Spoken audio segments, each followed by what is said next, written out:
So naganap na ang NBA draft mga idol. Maswerte ngayong taon ang kupunan dito ng Dallas Mavericks. Sila nga yung first overall pick dito sa NBA draft. Siyempre, expected na dito mga idol kung sino dito ang kanilang pipiliin. The Dallas Mavericks select Cooper Flag. So official na mga idol, no? Si Cooper Flag para sa Dallas Mavericks. Maswerte itong batang to dahil meron na siya kaagad na makakasama na Kyrie Irving. Ayon naman dito kay Shams Charania, dinecline naman dito ang kanyang player option sa nagkakahalaga ng $43 million. Para nga dito sa Dallas Mavericks, sa halip ay plano nga niya ditong pumirma ng 3 years deal na nagkakahalaga ng $120 million.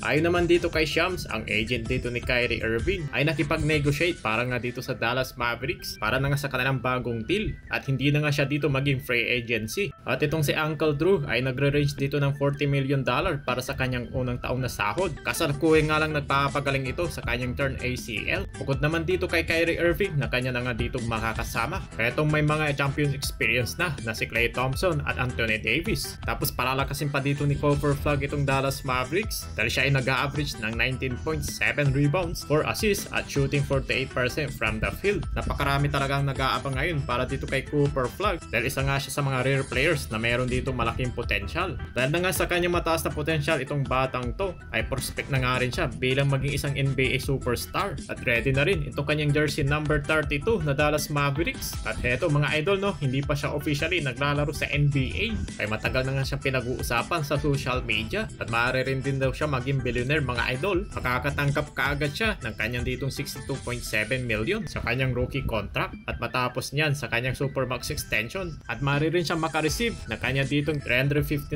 million.